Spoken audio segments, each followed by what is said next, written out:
PET scan को समझना आपके लिए ज़रूरी है। पिछले 20 सालों में ही ये हुआ है कि stage 1, stage 2 cancer, stage 3, stage 4 cancer, ऐसे बोलते हैं ना। 20 साल पहले याद कीजिए सिर्फ कैंसर बोलते थे, लेकिन अब स्टेज हो गया है ना। तो वो जब पेट स्कैन आ गया हॉस्पिटल में, तब से स्टेजेस हो गए। इस बात को समझना पड़ेगा इस जाल से बाहर निकलने के लिए।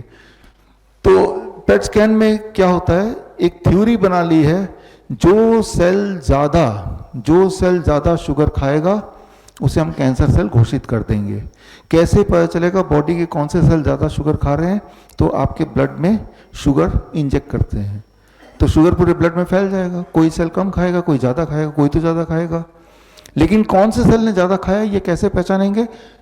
शुगर के साथ रेडियोएक्टिव मटेरियल को बाइंड कर दे। रेडियोएक्टिव मटेरियल समझते हैं, वो बॉडी उसको मेटाबोलाइज नहीं कर पाएगा।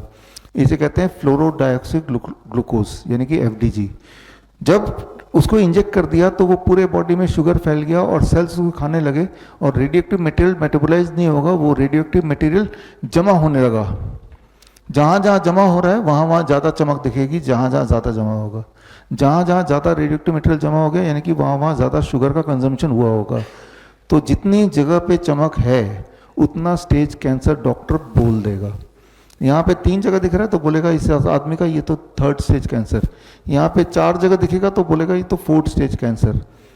फिर दोबारा पेट स्कैन कराएंगे तो चमक यहाँ नहीं दिखाएगी, कहीं और दिखाई देगी। जो भी सेल ज़्यादा भूखा है, अभी तो मैं पिछले आधे पौने घंटे से बोल रहा हूँ, तो अब मैं पेट स्कैन कराऊंगा तो यहाँ पे चमक दिखाएगी। डॉक्टर बोलेगा ओरल कैंसर हो गया आपको। मान लो आप जिम से आते हैं, एक ही हाथ में एक्सरसाइज करते हैं, तो चमक यहाँ दिखाई देगी, because these cells are hungry. मान लो आप इंसुलिन लेते हैं, फिर आप पेट स्कैन कराएंगे तो जहाँ पे इंसुलिन लिया वहाँ पे चमक ज़्यादा दिखाएगी, वहाँ पे सेल्स आर हंग्री, है ना। तो ये समझना पड़ेगा हमें पेट स्कैन का बेसिक थ्योरी क्या है। पेट स्कैन एक जैसा रिजल्ट नहीं आएगा, जितनी बार आप टेस्ट कराएंगे उतनी बार एक नया रिजल्ट लाएगा, बेस्ड ऑन कि कहाँ चमक ज़्यादा है, पहली बात। दूसरी बात, रेडियोएक्टिव मटेरियल आपके बॉडी में चला गया तो रेडियोएक्टिव मटेरियल से कैंसर होता है, ये आपने क्लास 8 में पढ़ा ही है। ऊपर से बॉडी में चला गया, ये नहीं कि बाहर है, खाया है नहीं है, सीधे ब्लड में है वो, है ना। पेट स्कैन कराने से पहले आपको कंसेंट फॉर्म साइन कराते कि नहीं कराते? कराते हैं ना। उसमें लिखा ही होता है कि भाई कुछ दिनों तक छोटे बच्चे, प्रेग्नेंट वुमेन के आसपास मत जाना, उनको कैंसर हो जाएगा। क्यों? क्योंकि आप you are having a circulating radioactive material. आपके बॉडी के रेडियोएक्टिव मटेरियल से किसी और को कैंसर हो सकता है, तो आपके बॉडी के रेडियोएक्टिव मटेरियल से आपको कैंसर हो सकता है कि नहीं हो सकता? हो जाएगा ना, है ना। तो पेट स्कैन मिसलीडिंग तो है ही, अपने आप में डेंजरस है। तो अब इस पेट स्कैन को आधार बना के आपको साबित कर देंगे कि इनके ब्रेन में कैंसर फैल गया, इनके लंग में फैल गया, और अब इलाज कराओ। हमें कैसे पता चलता है, इस बात को समझिए। असली में कैंसर होता है तो कैसे पता चलता है? असली में अगर कैंसर होगा तो आपका हीमोग्लोबिन बड़ी तेजी से नीचे आएगा। तो हीमोग्लोबिन टेस्ट कर लीजिए, ब्लड टेस्ट है। क्या मेरा 1 महीने में 3-4 यूनिट नीचे तो नहीं आ गया? नंबर 2, कमजोरी अचानक आ जाएगी विदाउट एनी एक्सप्लेनेशन। कमजोरी आने के कई कारण है, किसी को फ्लू हो गया, सर्दी खांसी जुकाम हो गया, कमजोरी, समझ आती है बात।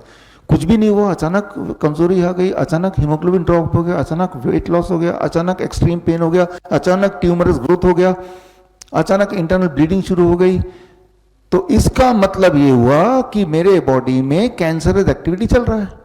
तो जब भी मैं पूछता हूं अपने पेशेंट को ये तय करने के लिए कैंसर है कि नहीं, मैं उनके हीमोग्लोबिन पूछ लेता हूं, राइट। उनका बॉडी वेट कितना, बहुत ज़्यादा तो रिड्यूस नहीं हुआ, ये देख लेता हूँ। एक्सट्रीम वीकनेस साथ ही साथ तो नहीं, ये देख लेता हूँ। बॉडी में अनयूजुअल कोई ट्यूमरस ग्रोथ तो नहीं, ये देख लेते हैं। अनयूजुअल ब्लीडिंग तो नहीं, ये देख लेते हैं। तो ये सारी चीज़ें बड़ी सिंपल है, ऐसे ही बता देगा वो। और इसको आधार बना के आप डिसाइड कर सकते हैं कि cancerous activities going on in the body और नॉट। बड़ी से बड़ी बीमारी का आसान से आसान इलाज घर बैठे ही हो सकता है। अधिक जानकारी के लिए कांटेक्ट करें nearest doctor BRC clinic @home।